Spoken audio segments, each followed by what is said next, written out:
ఒకసారి ఆలోచించండి. మీ అమ్మ మీ నాన్న ఏమి చేసినా కూడా అది కరెక్టే. ఒకవేళ వాడు మిమ్మల్ని చంపినా కూడా అది కరెక్టే. ఎందుకంటే నువ్వు పుట్టడానికి కారణం మీ అమ్మ, నువ్వు పెరగడానికి కారణం మీ నాన్న. నీకు జన్మనిచ్చింది మీ అమ్మ, నీకు బ్రతకనిచ్చింది మీ నాన్న.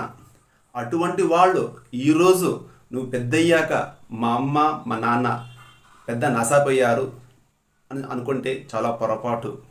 వారు ఎన్ని తప్పులు చేసినా, ఎన్ని ఇబ్బంది పెట్టించినా, నువ్వు చూడడానికి వీలు కాకుండా వాళ్ళు ప్రవర్తించినా కూడా నువ్వు చూడాల్సిందే. ఎందుకంటే నీకు ప్రతి ఒక్క విషయానికి నువ్వు భూమి మీద ఉన్నావంటే వాళ్ళిద్దరే కారణము. అలాంటి వాళ్ళను నువ్వు కనుక పక్కన పెట్టేస్తే, బయట పరేస్తే, అన్నం పెట్టుకోకపోతే, వాళ్ళని చూడకపోతే నీ భవిష్యత్తు ఉండదు.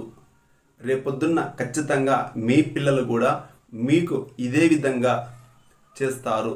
కాబట్టి ఏ తల్లిదండ్రులైనా సరే మిమ్మల్ని కించపరిచినా, అవమానపరిచినా, ఇబ్బంది పెట్టినా, ఏం చేసినా కూడా కరెక్టే. లాస్ట్కి వాళ్ళు చంపినా కూడా కరెక్టే అని చెప్తున్నాను. ఎందుకు చెప్తున్నానంటే వాళ్ళు చంపిండేది నిన్ను పుట్టించింది వాళ్ళే కదా. వాళ్ళకి ప్రతి ఒక్క అధికారం ఉంది. కాబట్టి వాళ్ళని కనుక నువ్వు బాగా చూసుకుంటే నీకు భవిష్యత్తు ఉంటుంది.